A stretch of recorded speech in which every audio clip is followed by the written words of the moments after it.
Hey, folks, we're going to continue working on a commission that we have for Inroven the Shatterer. So give me a second here to check my signal. I'll go through a quick intro spiel and we'll get to work. So if folks are just here after the replay, you can skip ahead like a minute or two, and then I'll probably be in the thick of it. So just checking my signal here right now. And then I'll probably check. For those that are here live or checking me out for the first time, hey, my name is Phil Kearney. I create role-playing games. I illustrate them. I publish them online. And occasionally I do commissions for artwork. So I do approximately one commission per quarter. We're currently working on this book cover for Inroven the Shatterer. It's created by Andy Headley, who is the co-writer for the Eberron adventure that I've been creating cartography and tokens for on live streams on Mondays and Thursday nights. So he asked me to help with creating a unique book cover that you can see here on screen that we're currently working on. We'll continue working on that until it's done, and then this morning stream will switch to probably like Dungeons and Dragons game design for an upcoming campaign that I'm going to run. But for now, it's an art stream, and then when the game design is done or when a new commission compels me, I'll switch gears again. So Saturday is kind of a float day. Otherwise, I'm here 6 days a week. The other 5 days a week, Monday through Friday, I'm building a new Dungeons and Dragons 5th edition book, Spelljammer Combat and Exploration supplement. We've finished the text. We're currently doing illustrations in the morning. The Eberron adventure that I wrote with Andy, we do that on Monday and Thursday night. The cartography for all the maps that characters are going to explore during the adventure. And then on Tuesdays and Fridays at lunch, I work on a new game system for 5th edition. Which is Martial Powers, which is an alternate magic system that martial characters can use instead of casting spells. They're just using magical energy, a mana resource to trigger auras and instant effects and stuff. So I create games, I illustrate them, and then I publish them online. There's a slew of books listed in the description down below that you can check out. If you're interested in D&D stuff, have at it. Otherwise, we're here for the pixels. I just posted I'm live online. I'm on Phil Kearney. I'm at Phil Kearney on Twitter X. So if you want to follow me, see some of the images that I produce, and find when I'm live, you can do that. But our big goal here is to get to 500 subscribers. So if you enjoy what we do today, like, subscribe, and hit the bell icon. When we get to 500 subscribers, I'll be posting the tools, the brush tools that I use here as an ASB file for free on my Patreon. So if you like the art, you like the game design, you like the D&D, you like me, like, subscribe, bell icon, help me accumulate some followers, and we will all be rewarded together.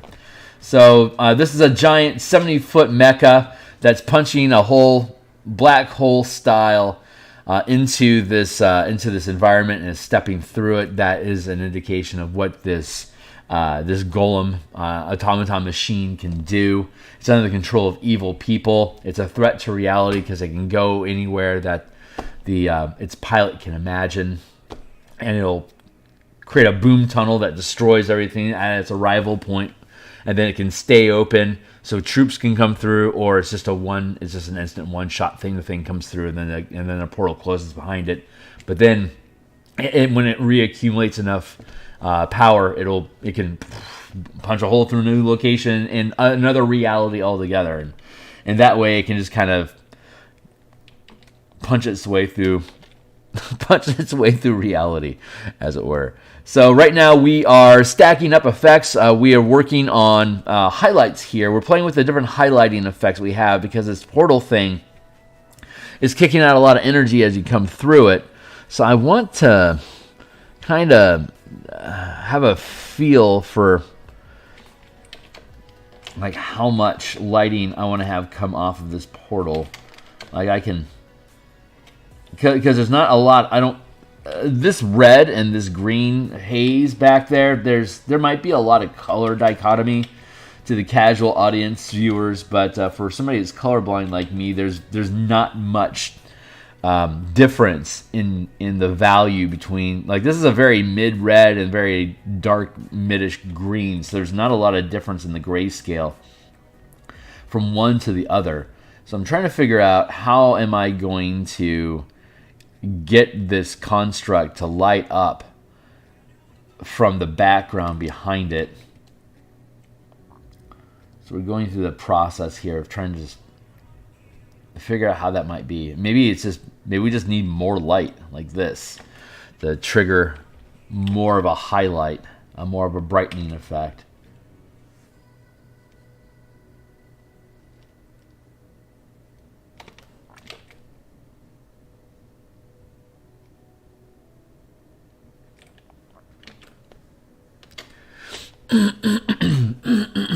So that makes it easier to frame stuff. Have highlights up here a bit more, or blacken this, maybe blacken that in. Can I get away with?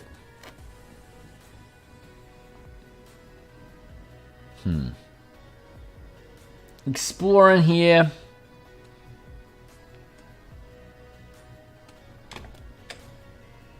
Let's move that down there. Natural. Pseudo white haze. Blackening effect behind it.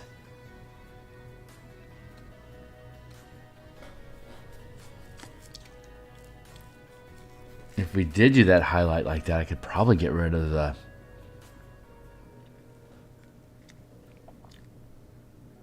That's not bad. So we can get rid of that effect. That works.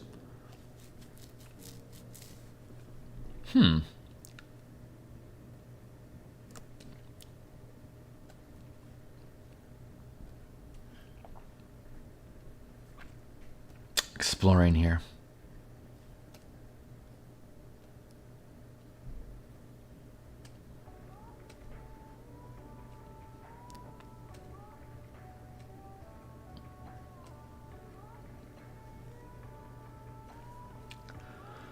I wonder how much do I actually need that?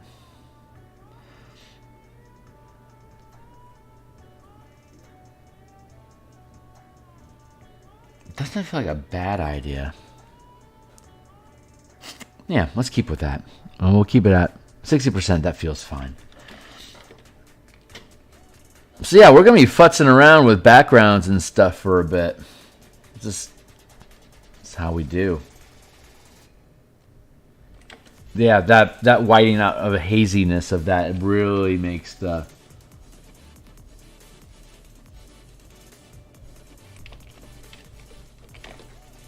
Really makes it stand out more. I'm checking where the haze is at. There, that that actually feels pretty damn good. So I think we'll just leave it like that. Grab up this stuff. Pull that down to here. Open up the portal. Lighting. Hey, text, what's going on?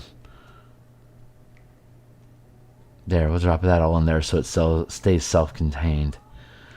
Blackout here. We got some highlighting here. Hey, what's up? Game saved. Hey, you've already done with that page you did on last stream.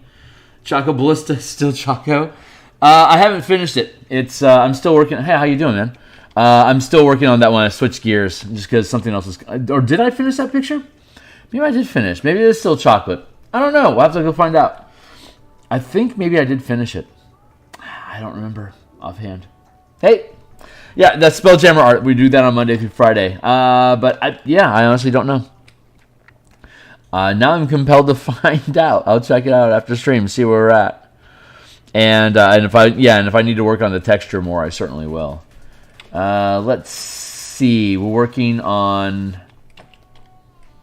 I think I want to pull some highlight effects off of this guy here. So we're just doing a shitload of layers with this right now. And so I'm just stacking stuff up. Right here, this stuff seems close to the magical energy of the portal here. So I wanted to punch up the highlights along these ridges as we continue working on this piece.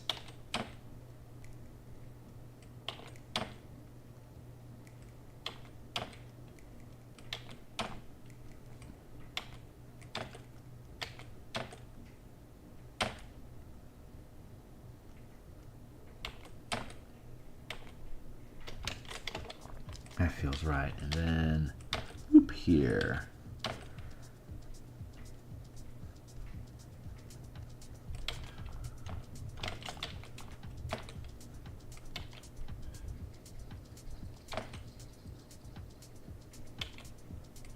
There. Hitting that mark.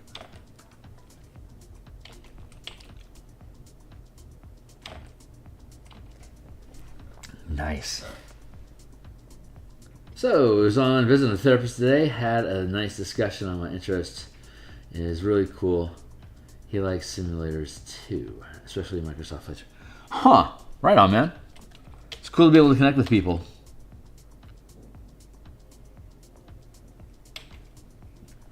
Yeah, that front edge is lying, so I'm gonna leave that back edge. Hey, timely timer. Let's keep it going.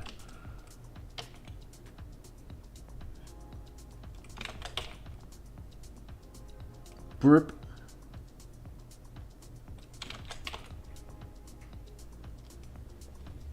That feels pretty good.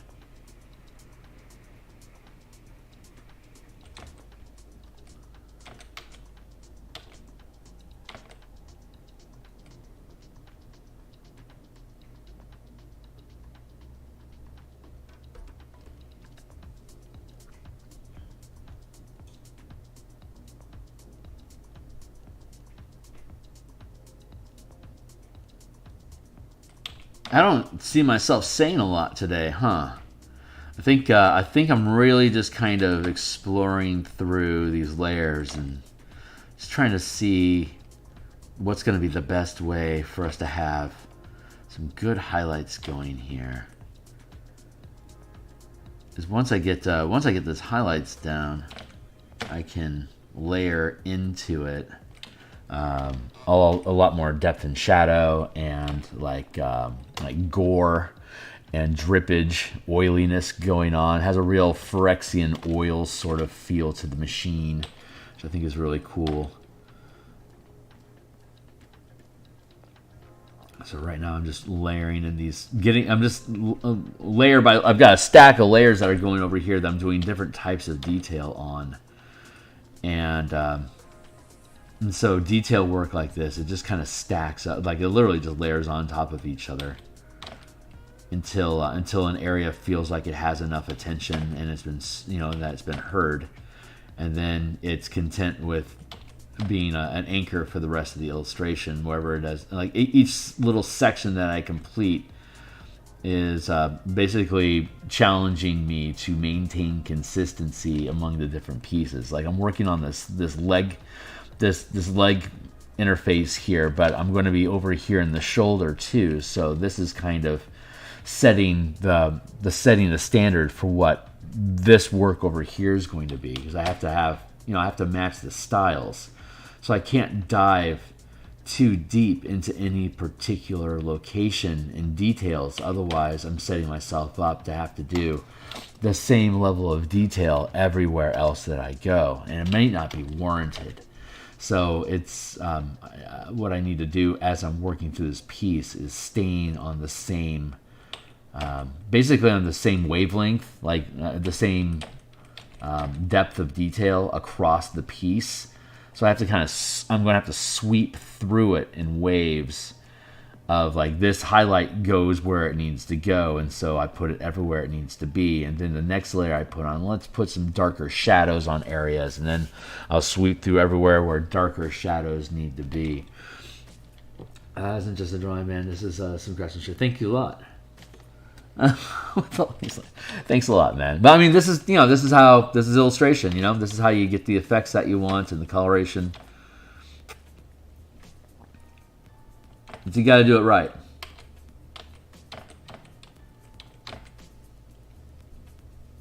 And so these super sharp highlights are only out on the more. I'm trying to, like, wherever there's like this 3 points here curving around this way, and then we have it depicted going up this way.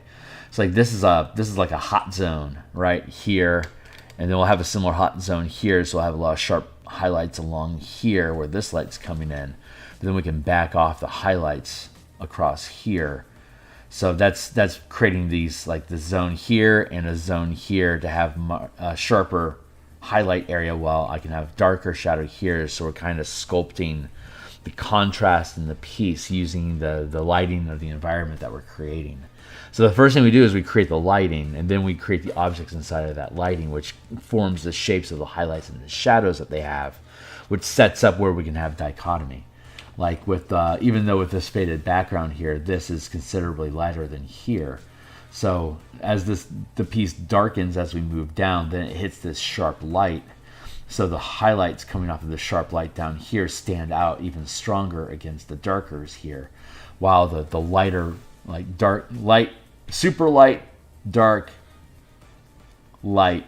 So this piece has super sharp light, and then up here it's super dark in comparison to up here. So we're trying to maintain that, like you got dark, light, dark. I'm trying to maintain the separation of contrast, so that all different parts of the piece are still grabbing at the eye. And even at this level, like what we want to do is have this frame well distinguished from the rest of the piece around it, because like this is going to be realistically the size that you're going to see it on the bookshelf on the website that this is published on. So it has to have a strong silhouette unto itself, so you can see that the lighting there sort of kind of like these highlights kind of wash out as you pull away. So I need to have deeper shadow in the space, in this negative space between these highlights. So as we pull away, the full structure of the leg will condense into a solid silhouette. And I can get that by increasing the amount of detail information inside of this block of area, similar to how we have here. We can get this level of density and like gore and muck and Phyrexian oil dripping off of it in this area here, and we can represent that with this sludgy detail. But as we pull back away, that sludgy detail condenses into just a dark silhouette, which is exactly what we need at this scale. If I just dropped in heavy cast shadows, like this is going to be a ladder, and this is going to be a ladder eventually. But if I just had that stark block of dark light, like this level of detail here feels incomplete right now compared to the detail over here. So I have to be mindful about how much detail am I layering in on top of the entire piece, depending on where we're at. So here, that information is helping condense into a stronger silhouette for the piece. So it's working to our advantage. But I have to be mindful about how these things are interacting while I continue moving from area to area in the piece. Can I say piece one more time, please, Mr. Kearney? Thank you. But here we go. So we're here, and these highlights also help block in how much actual detail do we need inside of it. So even though the actual structure of the mecha itself is defining its form, these highlights help create that stark contrast that helps establish like how much detail, like in this area here, how much detail am I going to need once I get these highlights layered in. It's going to do a lot to carry the presence of this arm stepping through. So I want to have some more detail here than I have. Obviously, it has less detail right now than like back here does. But as I keep working this piece forward, I'll be able to have a scale of comparison back here about what depth of detail do I need when I'm working here. So it's all self-referencing and feels like a consistent composition, a single thought by having a single look, you know. Boy, I'm kind of rambling on a little bit. Don't mind me. But these highlights help define where, like, how is that detail going to be expressed when we actually get into detailing this hand.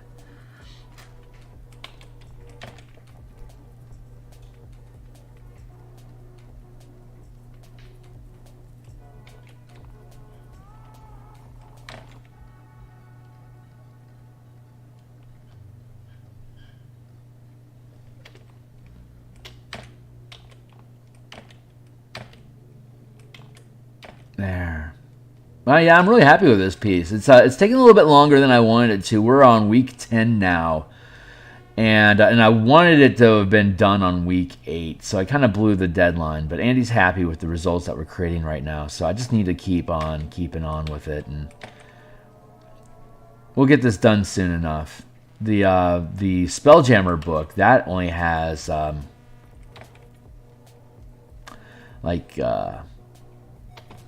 I want to say 10 illustrations, but like a good 6 of them are environments of me just doing like, skyscapes or planets or asteroid belts, like like nature shit, like rocks, a bunch of rocks in sky.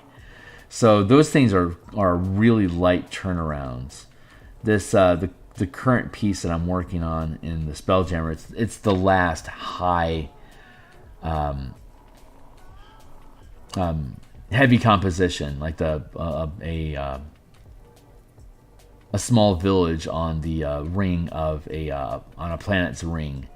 It's a bunch of structures and buildings, so it's a bit of architecture I get to work on. But for the most part, it's just an environment piece, which is generally less intense in rendering than machines, like machines and creatures require in my world the most. In my process, my style, the creatures and vehicles require the most rendering, while I can fake a lot of the detail used in landscapes using Bob Ross methods of painting. I'm slowly getting myself to convert that style into urban environment paintings to get that looser feel. I'm trying to get tools to produce the effects instead of me having to geometrically align everything manually. I think there's a space that I'm just trying to. We're always trying to find ways to make the skills that we're acquiring work more synergistically. Like there's a very big difference in style from like how Bob Ross does trees from how Larry Elmore paints armor. And those two styles aren't like finding a way to make both of those styles work together and have it look like a consistent, like the same, to feel like the same style, and have the same like level of complexity that Elmore can produce with the light airiness that Bob brings to the organicness, the natural flow of letting things be that Bob brings to his landscape paintings. That's the space that I want to find myself in eventually in my illustration. Whether that means I'd have to change the style into like more of a comic book or like pen ink or color wash sepia only and not do full painting detail. I don't know what it's going to end up looking like. Hold on. Where is that line coming from back here, yo? Thank you. Oh, I see what's happening.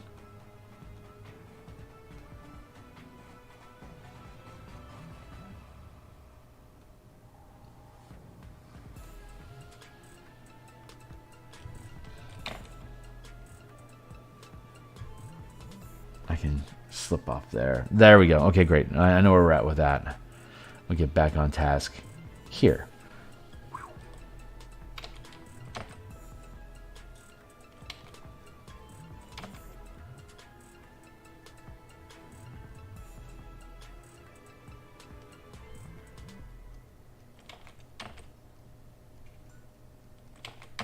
All that, I guess the summary of that ramble is my endeavor is to create an art style where I'm not shifting gears from like one thought mode to another depending on what it is I'm working on. Like I want to be able to stay in the same creative energy and same workflow process, whether it's people, objects, vehicles, creatures, or environments.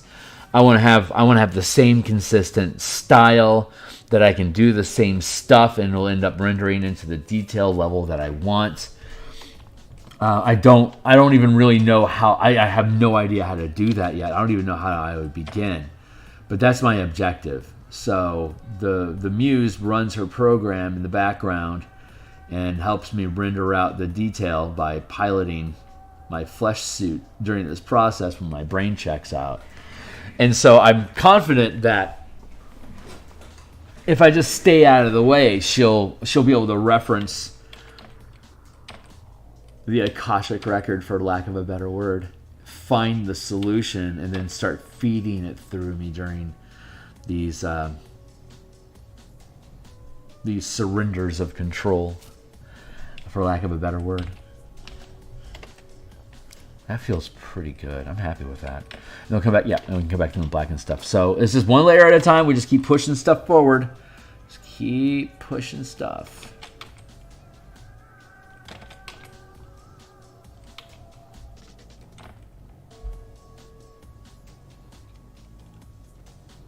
And as I continue to get better, I'll continue making discoveries. That's the gift of time, is that it parses out it parses out discovery. If you were to receive everything that you wished for the instant that you wished for it, then there would be no appreciation of its creation. Time allows us to see things coming and enjoy the transformation from one state of being into another. If there's just a click and it's like one frame later, the world is completely transformed. There's a loss of that flow, of that melting and transformation process. The art of watching the transformation itself, like the reason people can admire artists like a painter or like a sculptor. Let's go with the sculptor so I don't sound self-aggrandizing. But a sculptor takes a block of wood or stone and sees something inside of it. And if you were just to click your if you were just to snap your fingers, and then all the rock would just disintegrate and evaporate, and then there would be what you saw inside of it. There wouldn't be like the craftsmanship of, like, if I'm carving a Pegasus out of a block of wood, like me having like a leg that's going to only be this thick on a statue this large from a piece of driftwood, like me being in there with my tools and being able to express appreciation for how precisely I can hammer that chisel across to create that tiny little stick that still holds up this block frame, that in this analogy. Like hitting, like I talk about hitting a perfect angle, or like when I just draw something and then I scoot it over where it's supposed to be and it just magically just like clicks perfectly into place.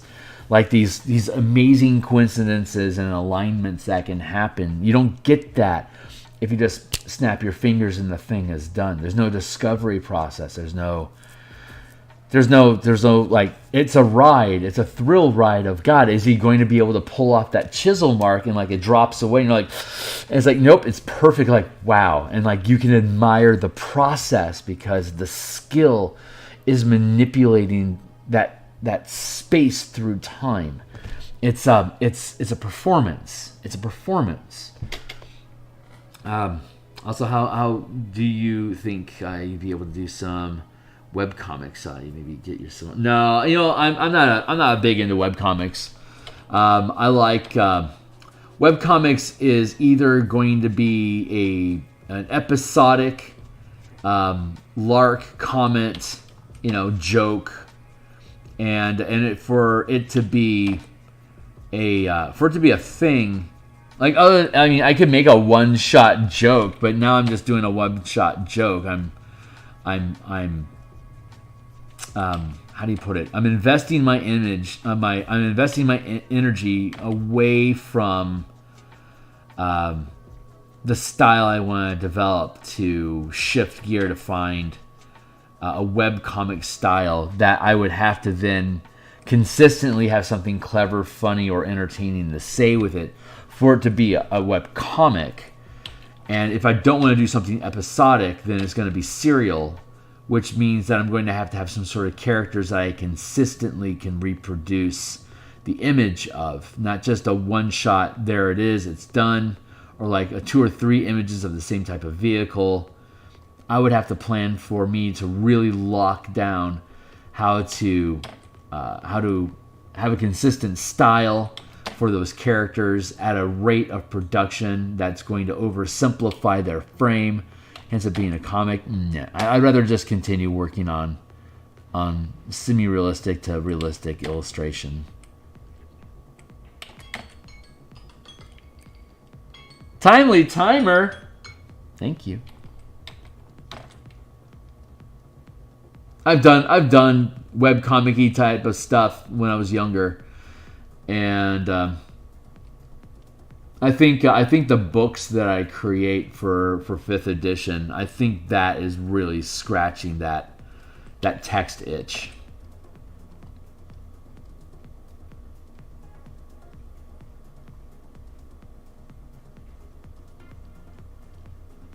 Like the Spelljammer book is 55,000 words. It is a chunky boy document. That's a novel. That is a novel. Even if the said sculptor will make mistakes, they can get some knowledge. In my case, instead of one-shot joke comics, is I'd like to make my characters alive. I like really done. Yeah. So yeah, you'd want a serial depiction where the characters like are making discoveries, and what those discoveries are change who they are for the rest of the comics thereafter. That's like the difference between a one-shot adventure versus a full campaign. You have that growth and realization that's occurring throughout the course of the story. And emotionally, those stories have to carry some sort of significance to the audience. And that's a lot of work. That is its own job.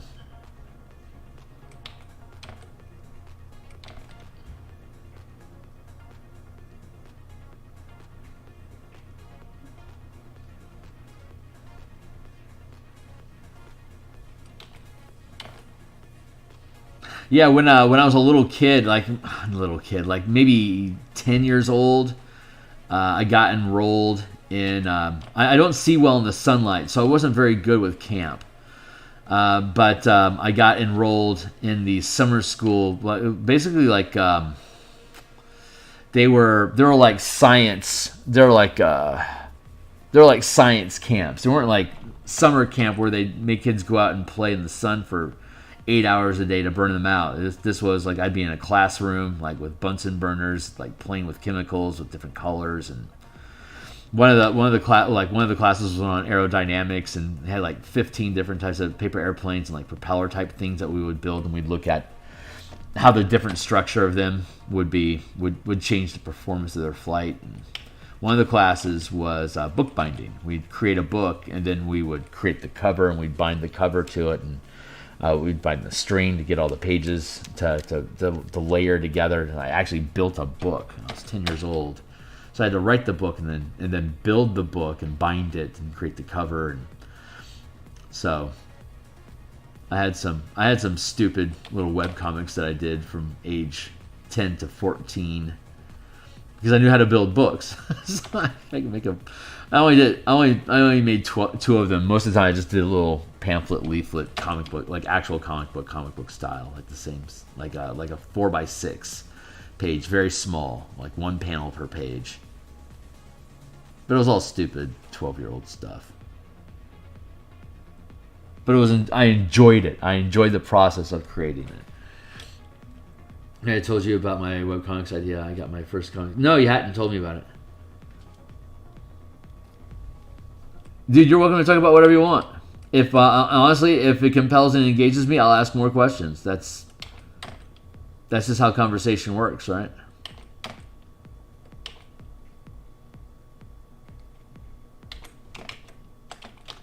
But yeah, I really fell in love with like actually making a book. It was pretty cool. But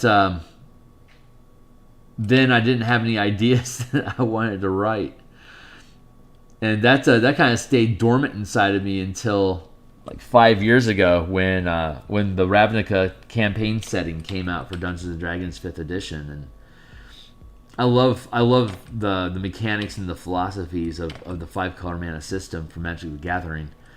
And I played for a while. I'm too blind to play the card game. I can't do card games where I need to be able to see stuff more than a foot away. So I gave up on like Texas Hold'em and blackjack, and it's just I had to ask for too much information. I can't tell if you're bluffing in poker. I can't see your face. I sure as hell can't identify a tell. So I can never really be good at it. And when it's gambling, I'm just going to step away from that.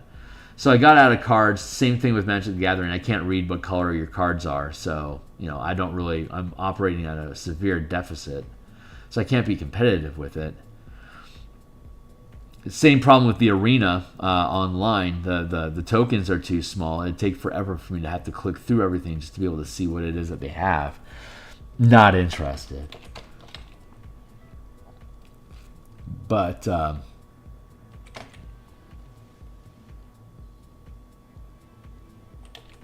hold on. I knew I was talking about cards for a reason. Magic the Gathering, that's right. I can't actually play the game because of my visual limitations, but I love the philosophies and the worlds and the design. And since Dungeons and Dragons is created by the same company, I assumed that when they created the Ravnica setting for Dungeons and Dragons, the first Magic the Gathering world that they created for D&D, I assumed they'd use color mana as part of the Magic paradigm in the campaign setting, and when they didn't, that's when I started to recognize, like others were starting to recognize, as far as like depth of quality in D&D, Wizards isn't going to provide it. It's going to be up to us. That was both that was sobering and liberating. In 3rd edition, there was so much content being produced by Wizards of the Coast. Like, here's a whole, like, 50 books of different types of mechanics and the kind of characters you can build using these alternate ideas. And here you can bend them all together and make them work together with these other supplements if you do X, Y, and Z. Like, they really dive deep into here's how you can use the stuff that we make as tools for you to build your own stuff. And there was like never a need to explore outside of the toolbox that Wizards was creating. It was so deep. There was so much stuff that they were putting out and creating. It's like, here's a ton of different ways you can use our mechanics. And that completely, and they did the same thing with 4E. Like, here's a ton of different stuff you can do with our mechanics. Here's a shitload of books that riff on these ideas. And then 5th edition came out and they completely pulled back on that. Like, they stopped doing these deep dives of different ideas and concepts and mechanics and character expression. They like super dumbed it down. They're like, nah, these books aren't making as much money as we want. We're just going to stop doing that. And we're like, what? Where did the depth go? It's so shallow now. And it's such a 180 from where 3rd and 4th edition were. And 3rd and 4th edition were really just like 3rd and 4th edition mechanically delved into the game like 2nd and 1st edition delved in narratively. Like 1st and 2nd edition really just really crushed it on world building and narrative depth of the gods and the creatures and the realms and the different civilizations that were inside of these games. And 5e barely touches that the worlds. Third edition didn't do much to touch the worlds, but created shitloads of new game mechanics. Fifth edition did a lot of game mechanics and tried to start bending into world lore again, but I don't think did it quite successfully. And then fifth edition has no depth of mechanics or lore. It's very vague ideas, but focuses more on here's an adventure we'll create with this as an idea. But provide very, very basic information about the ideas of the world, the setting, the environment. Like, they don't delve into that at all. And it sounds like I'm criticizing the hell out of it, because I am. It's a massive criticism of what Wizards of the Coast is doing right now. 5e is an incredible game engine that you can do tons of stuff with. That there's a massive third-party market that I'm a part of that does a ton of stuff with this game engine that they built. And it's like they've had no interest in exploring those game engines, like the mechanics of what 5e could be. Like they have no interest in investing money in exploring that, and it's infuriating. But at the same time, it's like, well, there's no, like, the lore is somehow doesn't dive as like it rewrites it, like it represents a lot of the lore that was developed in these worlds during second edition by the other company, TSR, that created D&D initially.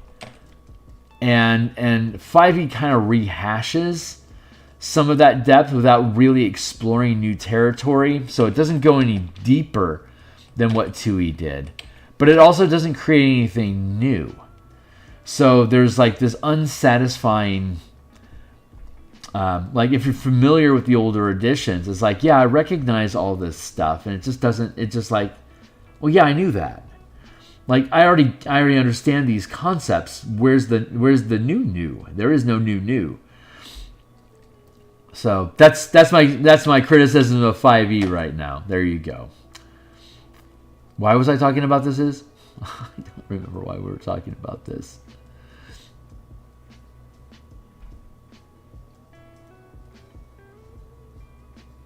I know I was ranting for some reason. Now I just sound like I'm a jerk and I'm bullying a multi-billion-dollar corporation.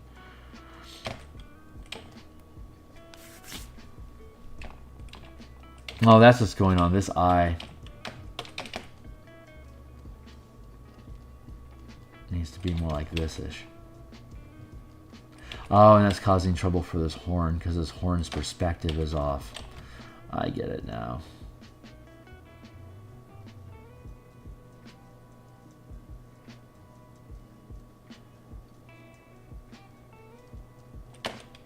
There.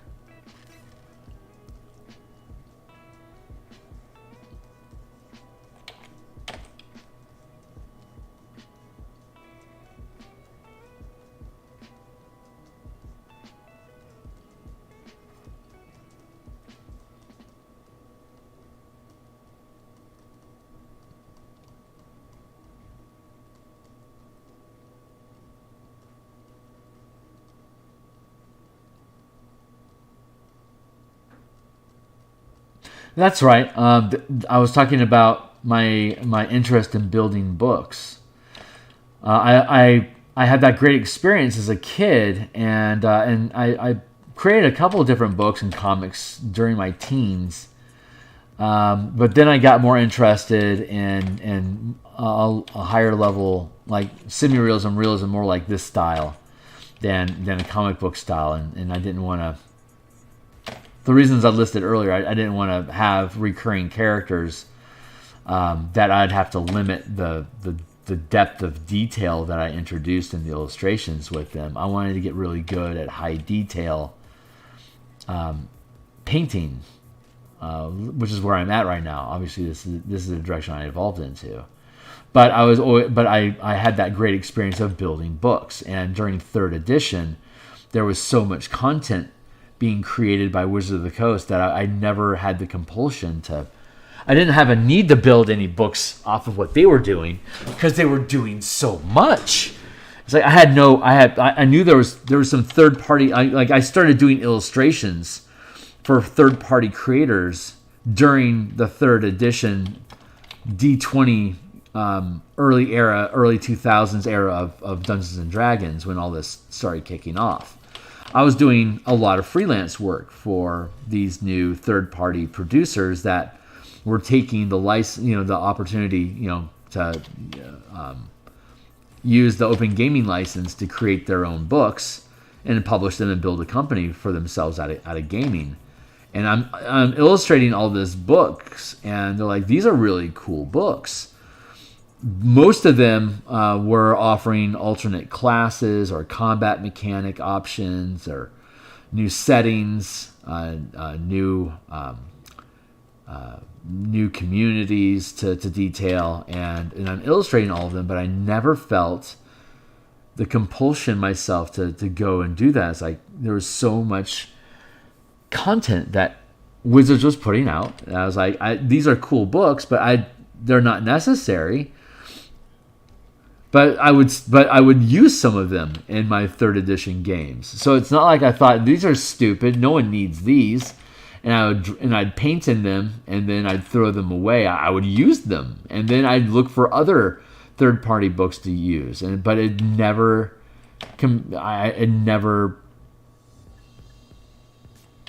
dawned on me is like, I could be producing these books. I don't have to just illustrate them. I could be building them myself. It's just I was never in the least bit compelled to do that until 5th edition. I'm like, I'm used to so much depth, and it's not there.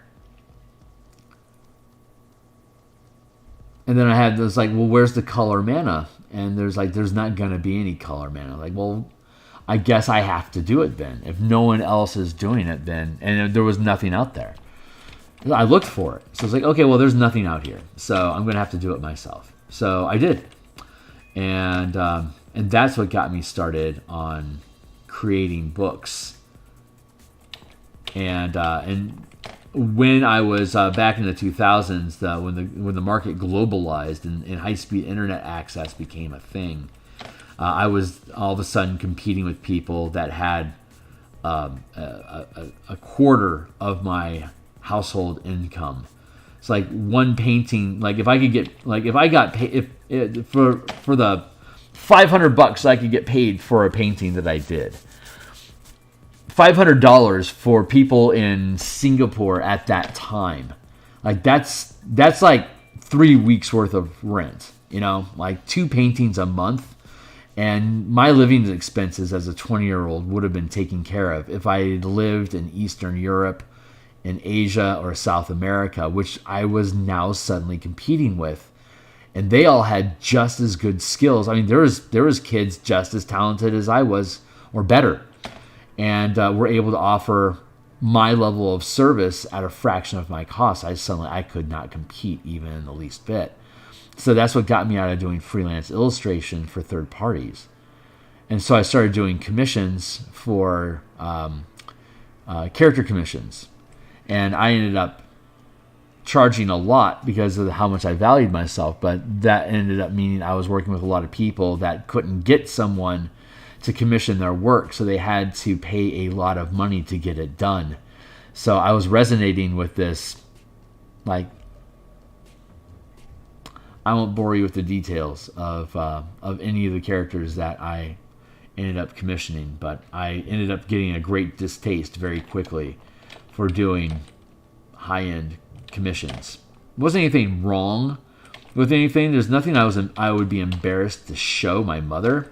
I published all of them, but it was the amount of control that was being demanded for the amount of money that they were paying. It's a reasonable demand. I understand why they were so demanding, but at the same time, it really chafed with me about the level of control that they were demanding. So for me to work with the client, like the clientele that were willing to pay $500 for a character illustration, were super snobby about what it is that they were going to get. So, and again, I don't blame them. They're putting down serious coin to get what they want, and they expect to get what they want because I was charging twice the market, twice the asking price for a full page of character art was about $200 around that time. So I would charge considerably more just to keep the rabble away from bothering me, so I wouldn't have to fuck around with stuff that I thought was stupid. And when someone was actually willing to pay it, it's like, well, I guess I'm either in this industry or I'm not. So I begrudgingly do it and hated it. So I stopped doing that, and then I realized about this Color Mana thing. Like, I'm going to have to build my own books. Like, well, that means I'm also my own illustrator. So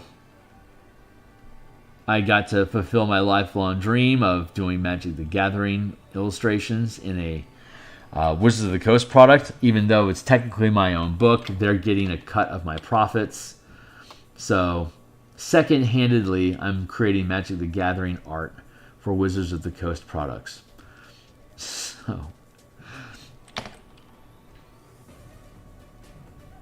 So it's a second-hand victory, but at this stage, it's probably the only one I'm going to be able to claim, so I'm going to claim it.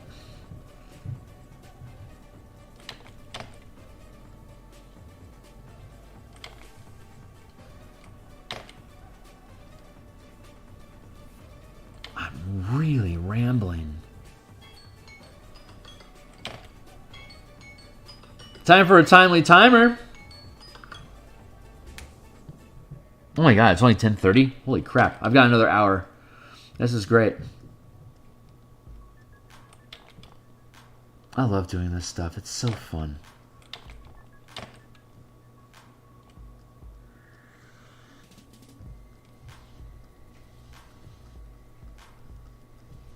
Yeah, I think that Spelljammer book is going to publish probably like in the first week of January, maybe the second. But I'd like to have it published by, let's pull up in a calendar and let's set a date. Let's get published. Let's publish Spelljammer on Tuesday the 9th.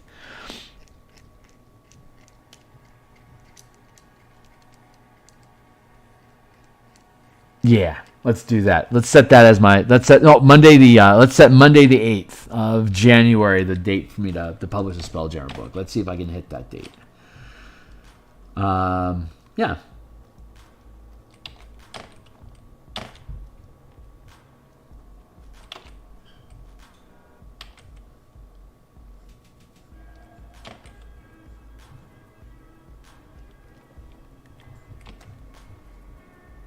That feels right. Maybe I want to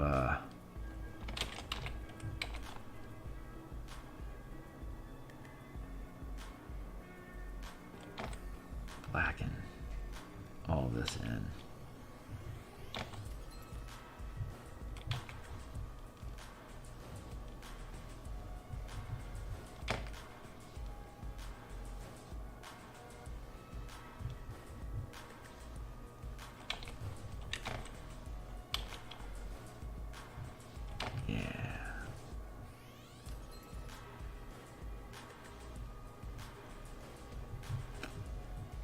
I love doing detail work. And I love that. What I love about doing commissions is that it's an excuse for me to slow down and invest my time in doing these detail pieces.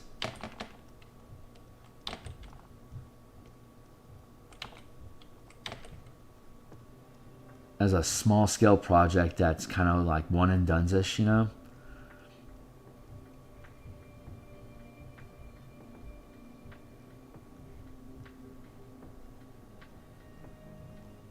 Because the Spelljammer book, it's 100 pages. It's 107 pages, 50,000 words. It is a monster of a book. And it's the same subject for a year and a half. And it's nice to be able to have some diversity in what you're working on, and little quick commission pieces really help break up that space more. I think I'm liking this large black chunks with the very thin, sharp highlights. So it's different from here, which are kind of very broad, more grade highlights. I'm going to have a fun using the same language here over here. So that's what we're learning right now. So once I finish this nose claw thing, we'll drift back up into those back leg spikes and work on getting this specific expression down on the rest of the piece.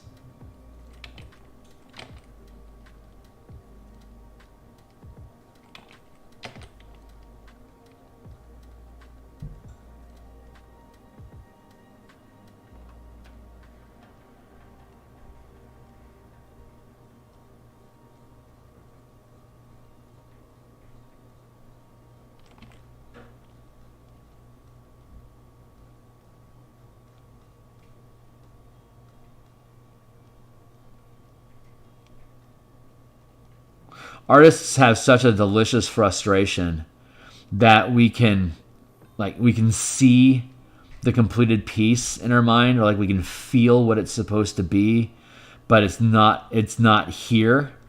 It's like it's like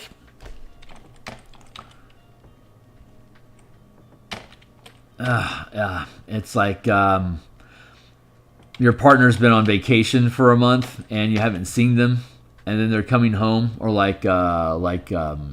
your partner was deployed in the military and they're coming home. Like there's this yearning.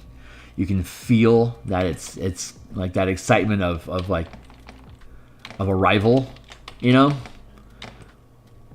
Artists have that yearning with the pieces that they can see inside. The travel time is however quickly and efficiently and accurately we can produce the work with our hands. So I'm trapped in this fight of getting the image out of my head as fast as I can, but it's just going to get filled with another one. It's endless. There's always another thing that's bashing at my brain. Like, you have to build this thing next. And if I don't create one piece fast enough, another piece will start stacking up on top of it. Like, you got to do this other piece. It's like, but I'm still doing this one piece. It's like, I don't care. Get it done. You want to do this other piece now. And so I'm fighting this, like I'm sprinting to finish the current piece before another piece starts cramming itself into my head. But at the same time, the whole point of enjoying it is because of that act of discovery, of seeing things just kind of manifest onto the page like magic. And that's a slow process. So I want to go as slow as I can to let these things appear, so that, like, I don't get better unless I go slower. Moving slower creates a higher level of skill. But the slower I move, the less I get done. So there's this fight that's constantly going on, and it's just torturous. Like these characters are appearing in the game worlds. If they die in their game story ends. Multiple cities. So, yeah. That's is Shetike? Is that the Shetike? There's a type of manga. There's like a genre of manga where characters are trapped inside of game spaces. You're going to be multiple main characters. Caroline Wild West Smith, the young military engineer. Yeah, right on. Yeah, TV Tropes or TV Snopes has defines the different character genres in stories, and like the 5-man band or the 4-man band, like the heart, the muscle, the brains. Like you can always have a good story if the iconic character roles are present inside of the group, and from there it's just a matter of how well do you express their archetype. And like you can blend roles if you have less than 4, or you can spread out roles if you have more than 5.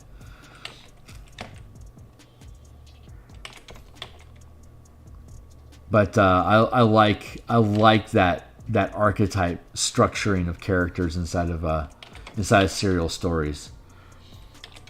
It's super cool.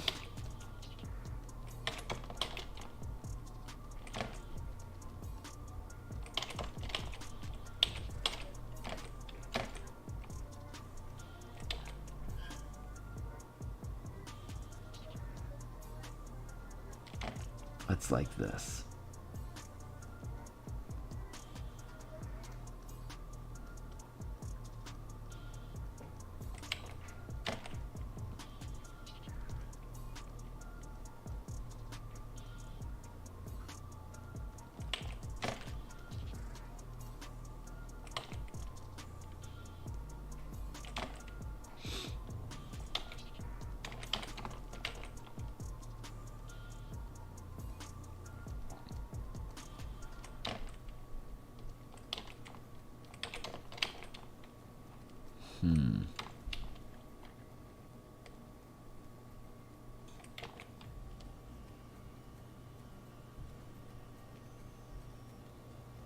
Curve.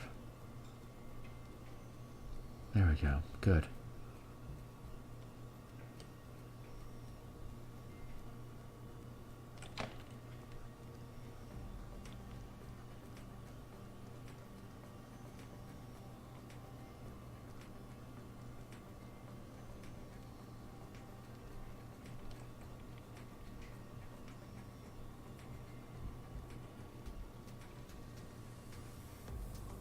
Make a curve out of that.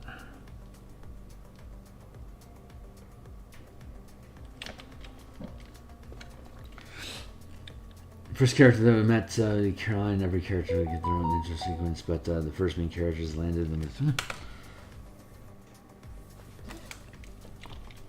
Keep it going, man.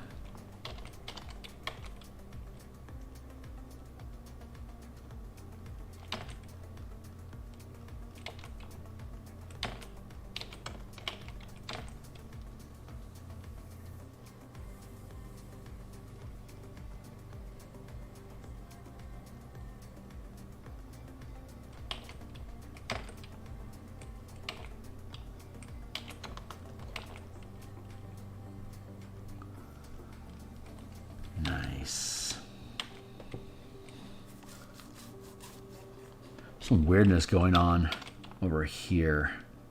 I need to figure that out.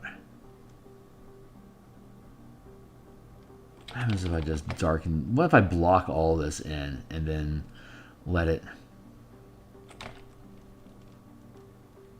reform itself for me?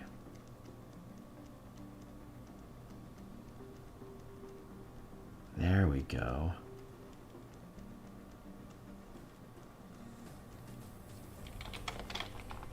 Nice. Okay, that's nice. Great, we figured it out. I'm really happy about that.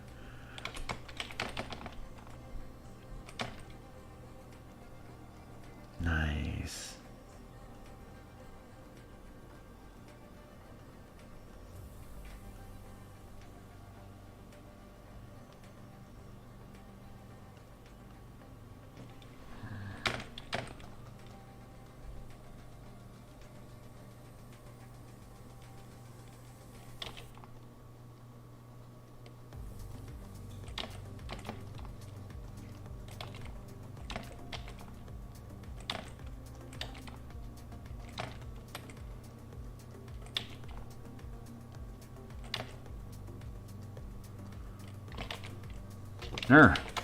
This one. Nope. Nope, nope. Like that.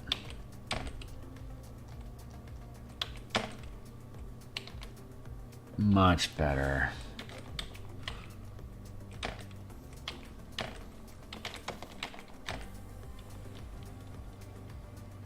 Every character got their own perk skills. Sure, okay. Hammer.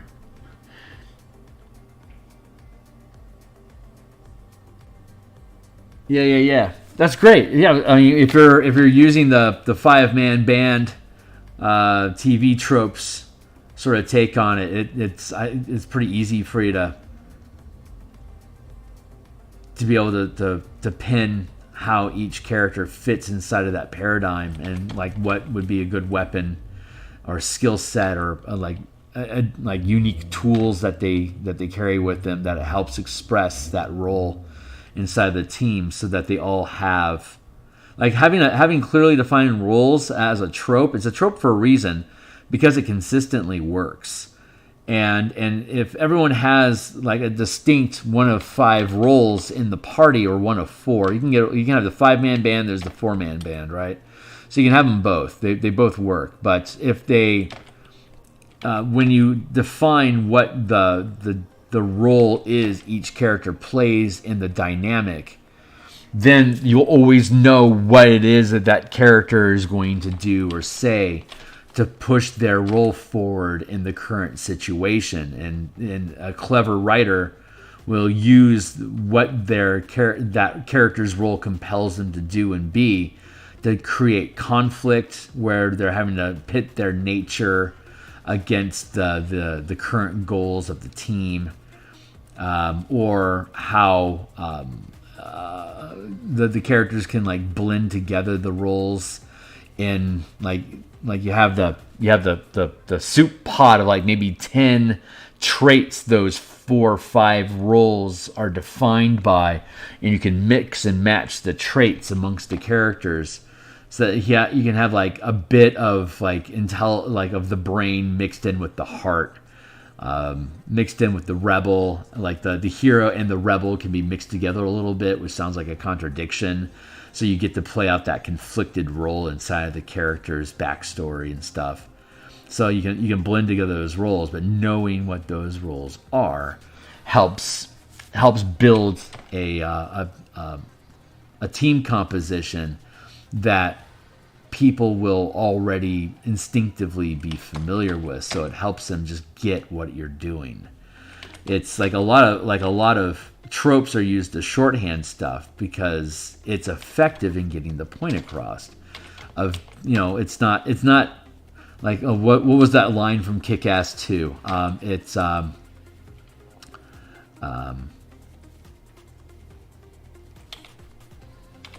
It's not racist. It's archetypical.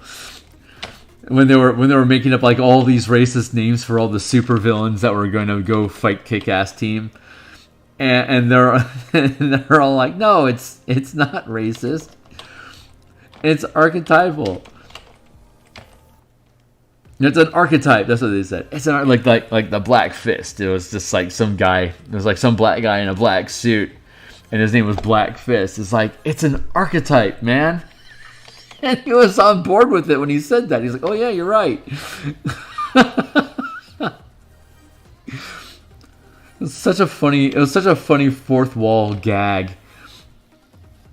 Kick-Ass and Kick-Ass 2, those are good films though, man. I really enjoyed them. They were funny. But they were making fun of the superhero genre and like how the thought processes and mentality that goes on in comic book characters, which are like the ultimate serial drama.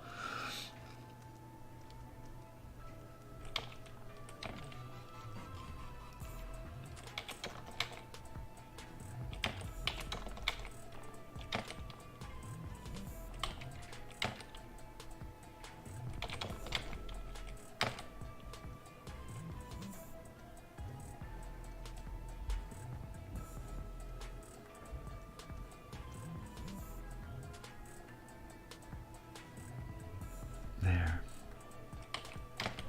Nope. There. And there.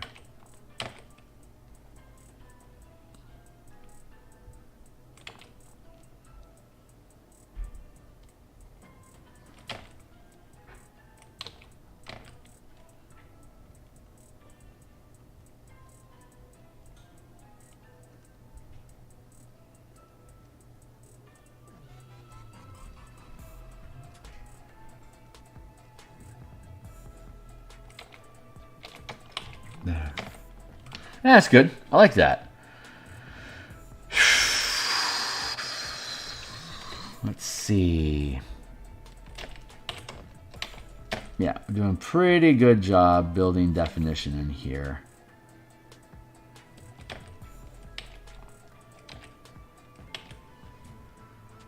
So I'm happy with that. That stands out really nicely. Let's see.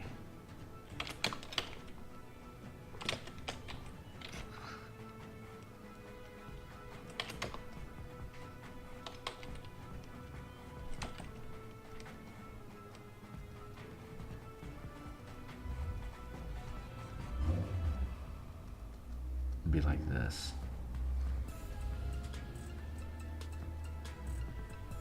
Nope, that's not doing anyone any good. I'm just going to get rid of that. Blip blop, get out. You said I failed.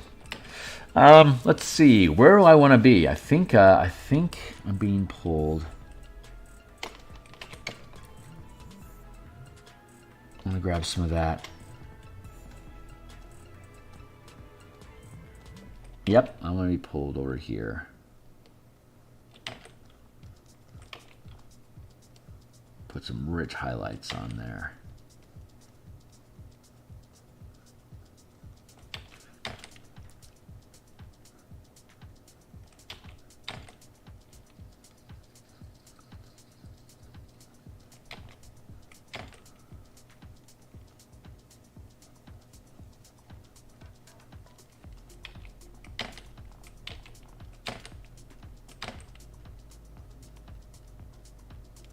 Since the composition, this composition is approved, at this point, I'm just rendering just as much detail as the piece tells me it needs and wants, and it's obviously still got a way. It's obviously got a ways to go, but this is the language that we're using. This is already approved. The client's happy with it.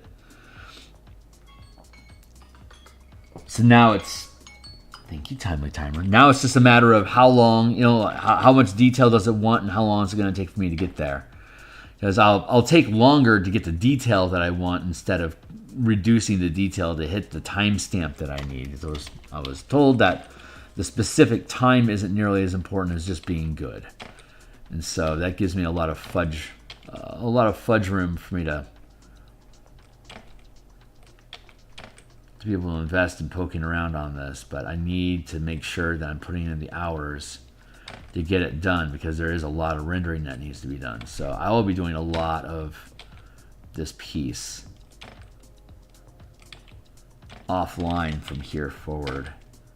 Next week, my intention next week with this piece is to have the weapon done and for us to be finishing up the ground here and the actual portal itself, and then 2 weeks from now working on the lettering, so that maybe we can have this done by Thanksgiving. So that's the hope. Get it off our plate so that when we get back from Thanksgiving, we'll have our Saturdays open for us to start doing campaign design for my Home Tables Spelljammer campaign. And then there's also the Ravnica Rebel Belt Hexcrawl campaign that I'll be building a toolkit for to play to conduct the Martial Powers playtest that I'll be starting when the Spelljammer book is done, which will probably be, like I said, the book should be done first week of January, which means that we got a couple months to start putting a toolkit together. And hopefully have playtesting live in February. My biggest New Year's resolution is going to be accurately assessing how long it takes for me to complete a project. For me to understand how many hours the actual project is going to need and how many of those hours can I produce each week with the amount of projects that I have on my plate, and to reduce the amount of projects on my plate so that I'm cycling through things quicker so I can have more time dedicated to each individual project with on and off screen. So it's this is me admitting that I have too many projects and I can't commit as much time as I want each week to each one of them. Otherwise everything would be fine. But I'm having apparently issues with recognizing where I need to limit my scope, and issue with how much time am I realistically able to invest on a weekly basis to achieve the goals that I'm setting. That way I can just have a more professional relationship with people that I work with, and to be able to properly estimate when I'll have things done so that I can plan marketing and stuff accordingly and accurately so that I can step up my professionalism.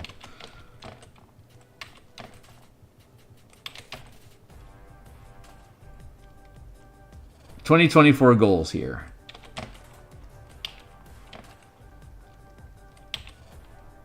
I like New Year's resolutions. I like making them. I like holding them. I like seeing changes in my life and improvements.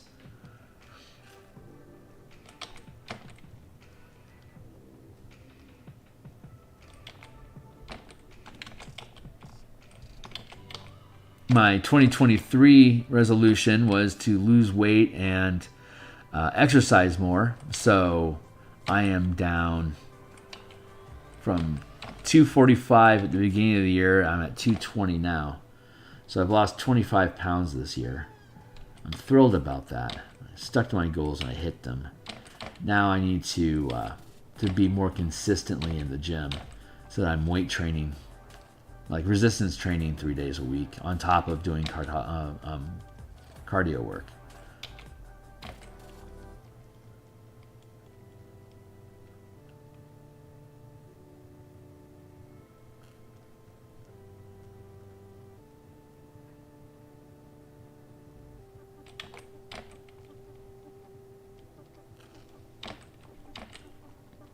When I was growing up and trying to figure out how can I conduct my life and what do I need to do to be able to hit my goals, I was looking around and like one of the things that really stuck out to me, I don't remember who it was that said it, but it was do the things that others won't to have the things that others can't. Have the life that you want by putting in the effort that others only complain about. And so one of the things that caught my attention was this trope about people not being able to stick through with their New Year's resolutions, and so it was some comedian or something was basically making fun of how weak people were to make goals and not be able to stick with them, and that was really resonating with that exploration I was doing at that time about.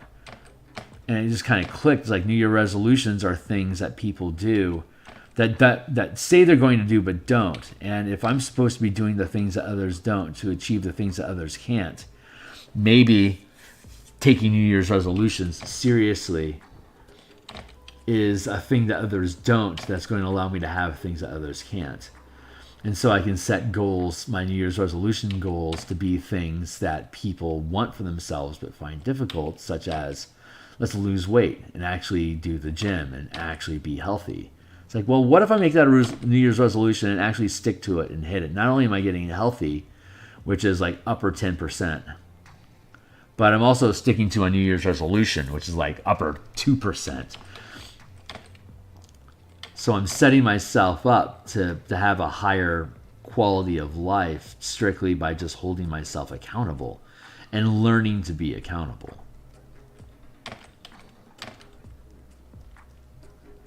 And a lot, I think, of that accountability comes in the form of eating crow and confessing when you fuck up.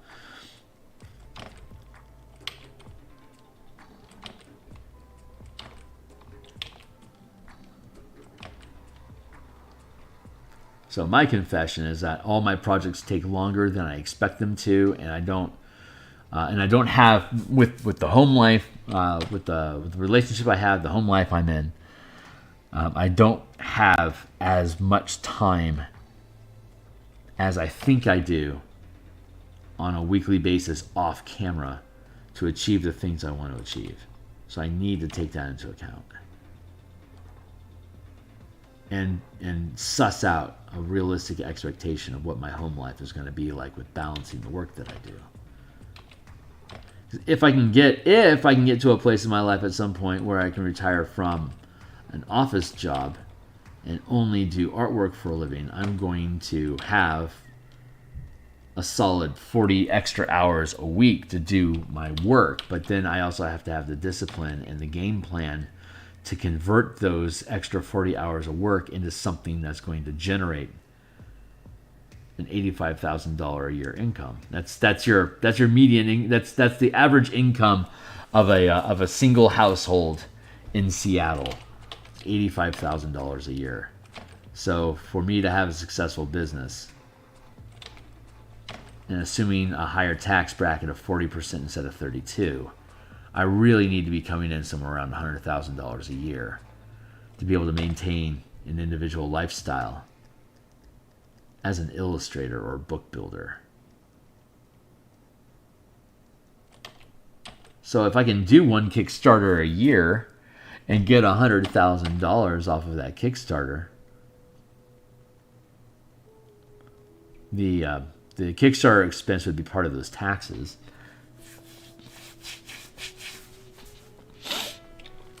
Anyway, we'll see where my future goes. But it's possible.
Nice. By playing with these strong highlights,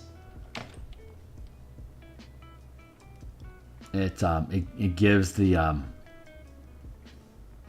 it pushes the perspective on it, because you're linking the location of its form more directly to the light sources by these highlights being sharper down here around the radiant flames and stuff, and having it less up here. It's creating, like, here's creating distance away from the lighting, because the highlights get less as you move further away from these corners. That's just basic physics, but it's stuff that you have to notice it, and you have to understand that. Otherwise, you're going to have the same like line weight throughout the entire piece with these highlights. As we get further up in here, I don't want these sharp highlights like I have down here. So it's something I'm having to actively be mindful about, because it's too easy to zoom in and get carried away on details without looking at the bigger picture about, like, what are those details folding into narratively? What are they supposed to be expressing? I can't just have highlights everywhere. It doesn't make any sense.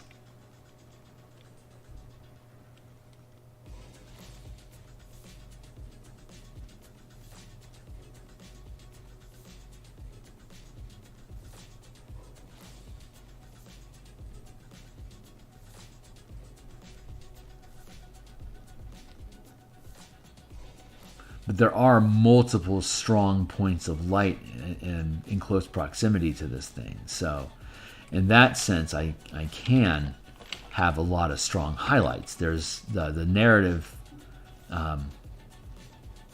allows for it to the degree that I want. So it's a good composition because it gives me a lot of flexibility. It's not locking me into only one option.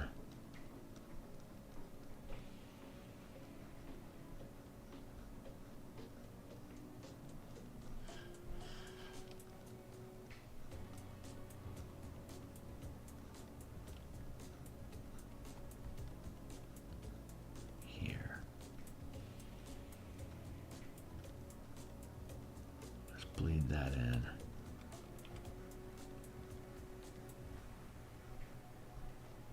That.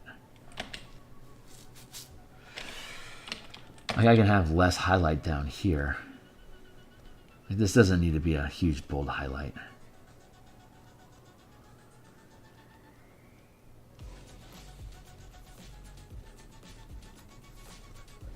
So I can fade that down and then start emphasizing the dark inside of here.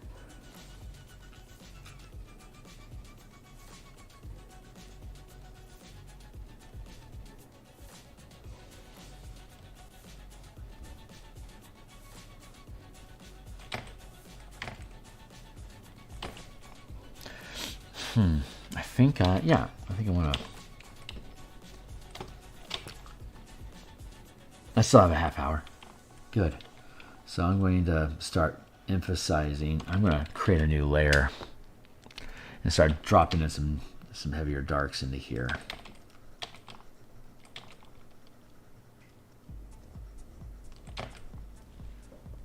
I guess I got my right on. Cool, my guy. Hey, thanks for having been hanging out. Really appreciate you being around, man. Thanks for spending some time with me. And good luck.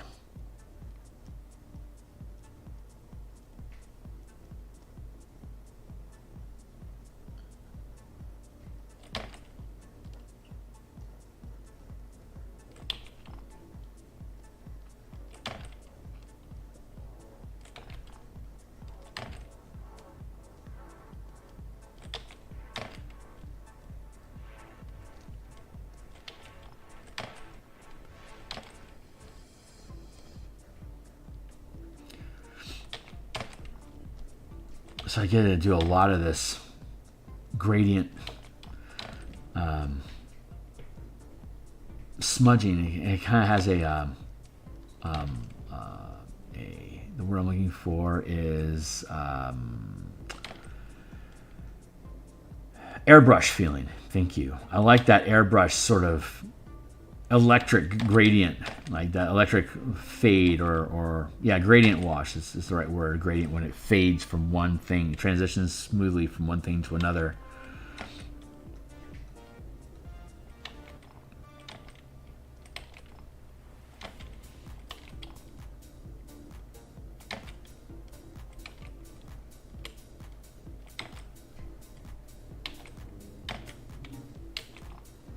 And once we have these dark bolds dropped in here, and we'll be able to put we'll slick it up a little bit.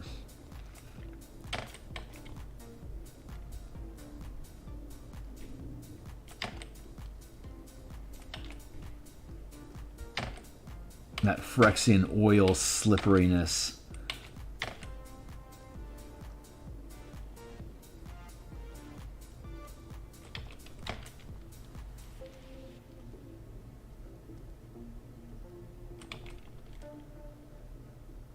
And that comes from a lot of sharp highlights, a lot of contrast, which is my specialty. So, God's willing, I'll be able to build a good composition here, some good slippery effects going on.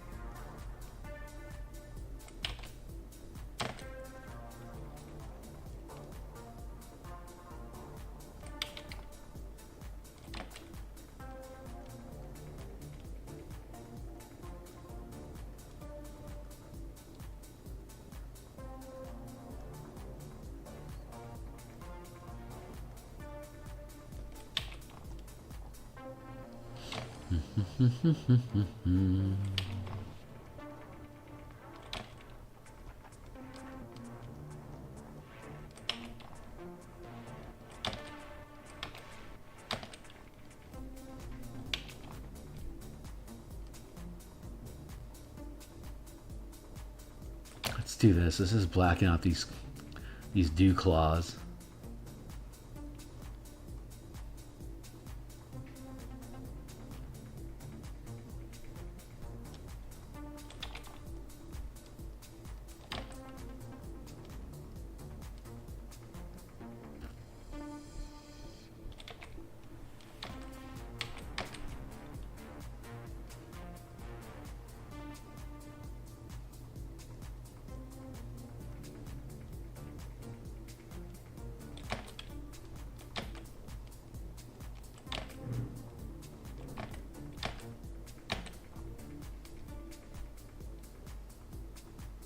There, good. Good lines.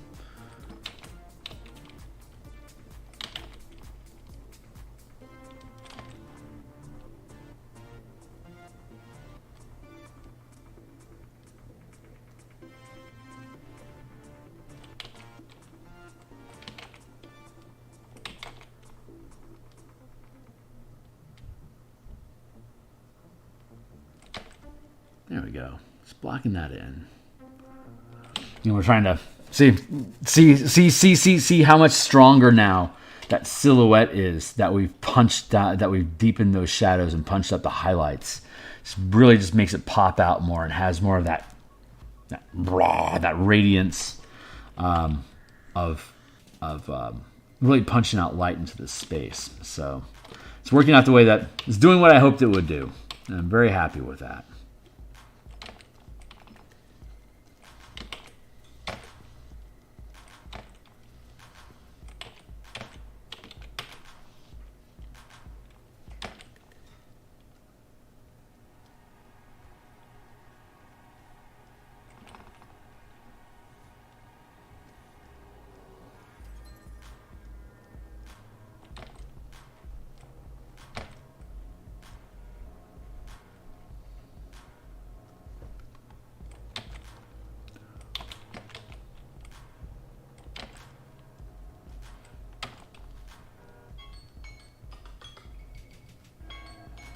Burp, burp, burp. This is my last 20 minutes.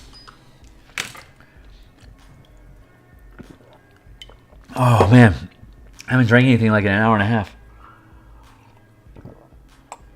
I got this Kahlua brand coffee. It's mudslide flavored, and holy crap. That and their White Russian flavored coffees are ridiculously good. Big fan of the Kahlua coffee. Would sponsor.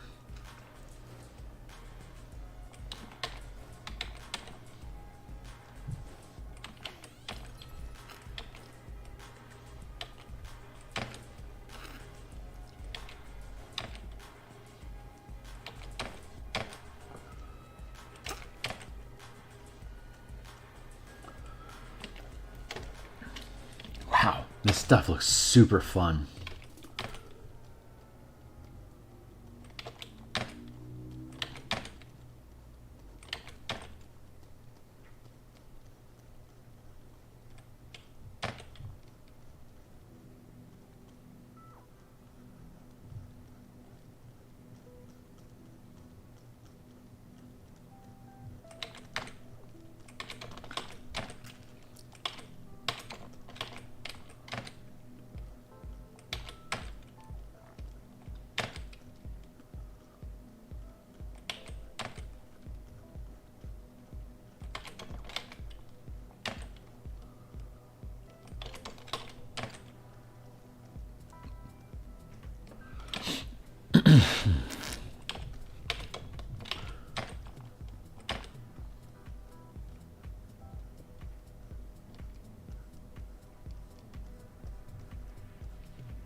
I've seen similar lighting effects and this type of line work on book covers that Wizards of the Coast have commissioned, which makes me very, very proud that I can recognize the line art, or like the line techniques of the artists that they invest in, that I'm capable of producing that level of quality now.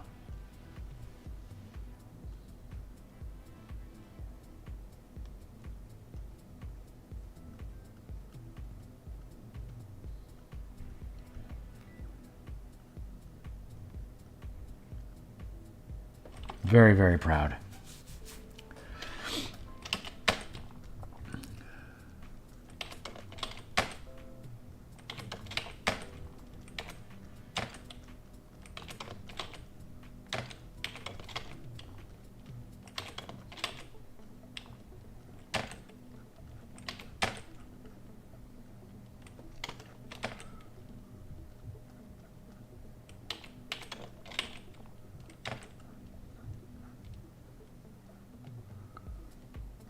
I am almost at the point where I want to merge all this down and do a cleanup sweep all these like little scraggly bits that are hanging off to crispen up the edges of it. But I'm going to hold off on the. God damn, I love how that looks. That looks super freaking cool. And I kind of want to bond it all down together so I can manipulate the... Fuck it. Let's do this. We'll just duplicate it. Duplicate the layer. There. If it's a mistake, it's a mistake. Merge the group. Damn the torpedoes.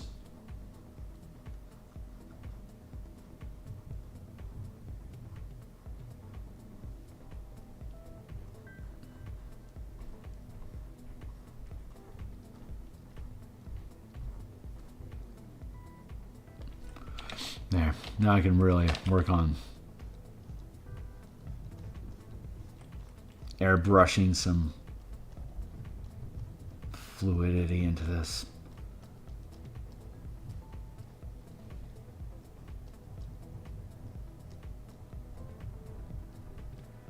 I can literally feel my style evolving while I do this.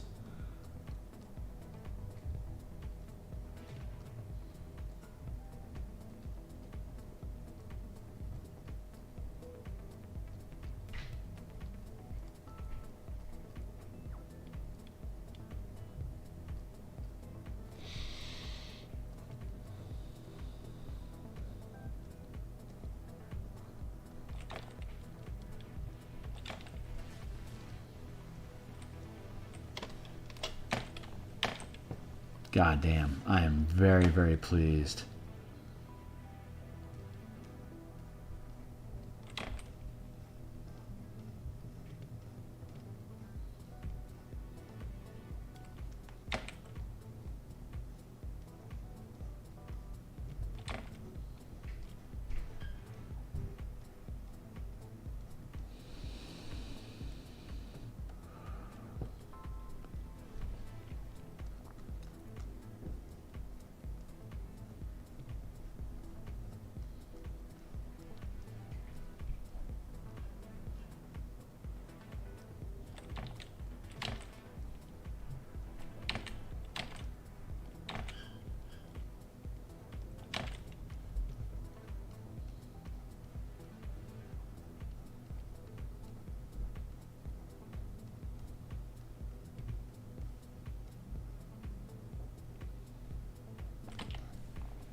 I can just get lost in these little acidy little eddies of ideas and patterns and light interactions. I love rendering it out and watching it move, and it's so much fun. These works are just so fun. Last quarter, I did a piece for Joseph Vargas, who helped me with the math for the Spelljammer Combat and Exploration supplement that I illustrate. And the book cover he had cushioned me for was similarly just it was a landscape painting, and I loved doing it. Super fun piece. I'm looking forward to seeing that book published because I love that book cover, man. That was for the Reclamant commission that I did before this one.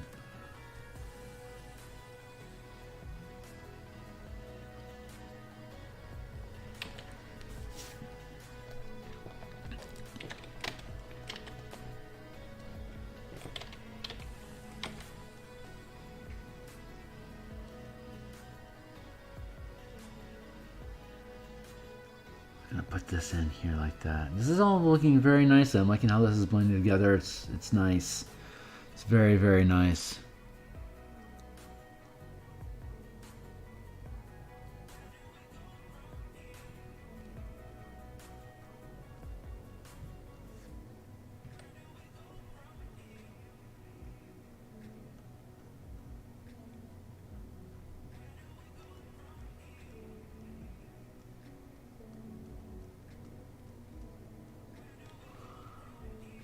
I love rendering these details. It's so fun. It just is so gorgeous, and these are such great tools to use. Again, when I get to 500 subscribers, I'll put these tools on my Patreon for free for people to use, and they are, I just think, I've been developing them for years, and I think they work great. I always advocate for people building their own tools, but there's certainly nothing wrong with grabbing others to see what they're built like and what they do for you to be able to start getting an idea about how you should build your own.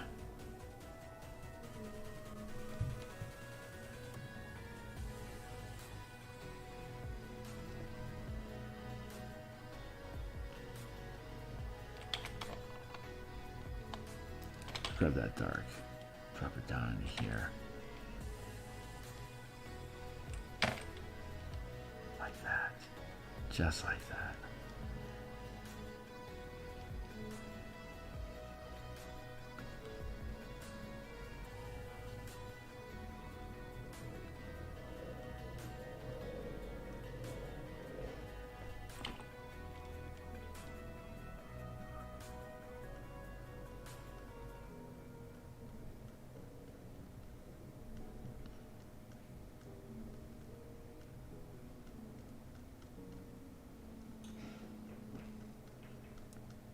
This brush tool, this is the tool that I'm using for these smudging. Hold on, I have two brushes that I typically use for smudging. This brush here I use for clouds, and then this brush here that I'm using right now, I use for slick airbrush smooth gradients. You can see there's got like this, it's shaped like a guitar pick, so I can get really pointed and sharp into little nooks. And it has a hard edge, while on this end it's curved out and it's flat, so it creates more of a smoothing and lightening effect as I feather through things. This is a blotchier build that's designed to rough up and create fluffy, like cotton ball chaos around it. So they're very different functioning brushes, but they both do great work. And it's nice to. I developed this wedge. I think it was last year when I was. Oh no, I built this one. Yeah. I built this one last year when I was doing a snake commission. I was using it to build scales, and then I realized what a great tool it is for gradients. So, get out of here, you scallywag. And then eraser is just your typical round.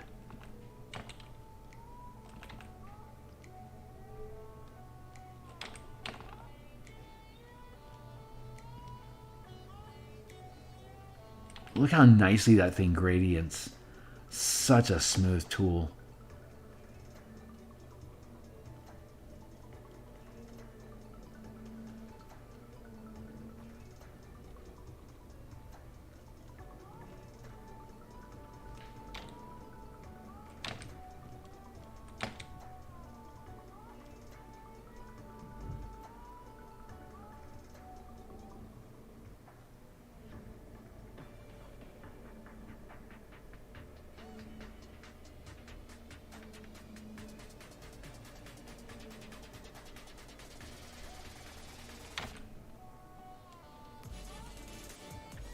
There.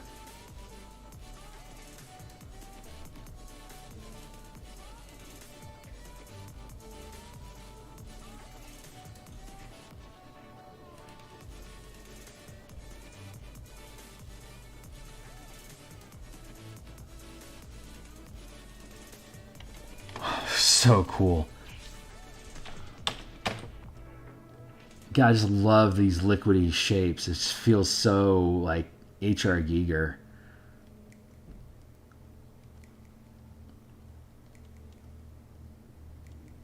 That rubbery sort of inky thickness. Very Phyrexian.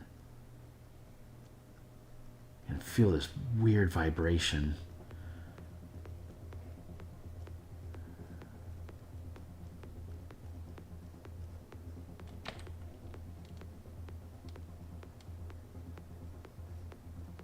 There's a very weird vibration in the sky right now.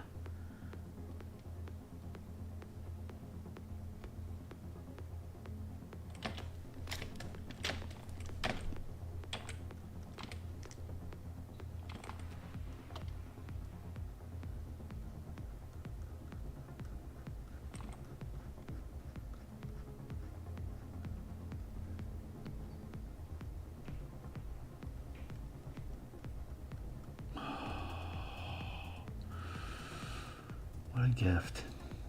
What a wonderful gift. Thank you.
Nice.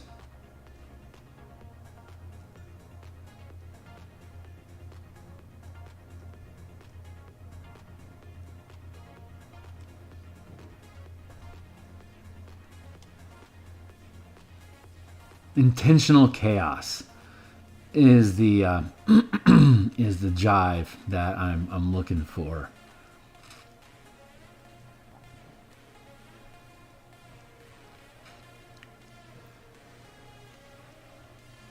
To have the elements of the composition just naturally find their place where they're supposed to settle into and just sort of drop into it.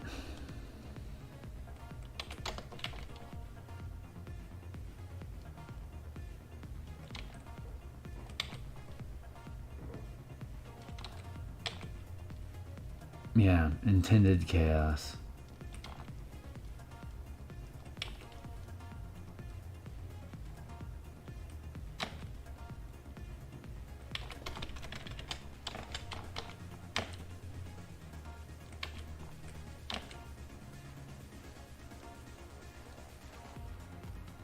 Clean up that edge a little bit.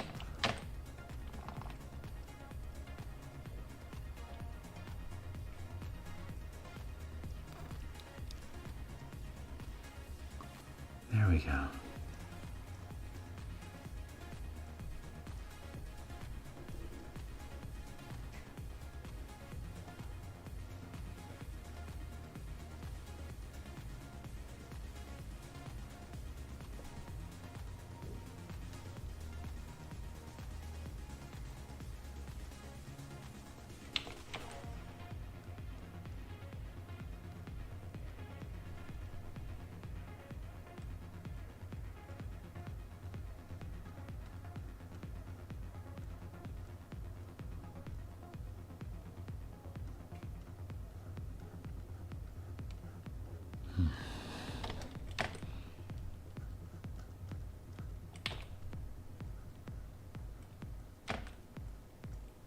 I can feel we're almost done. Yeah, we are almost done. We got a minute left, huh?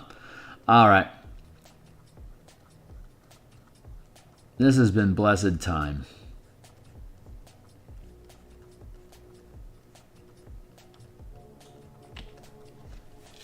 I really feel like we got a good thing going here. So this is this is the kind of structure in our building. I'm going to finish that throughout the frame. Then we'll get to put some Phyrexian oil on this and a little bit of scaggliness.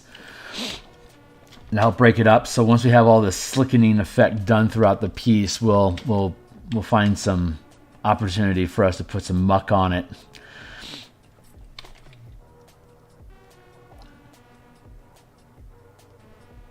Like that.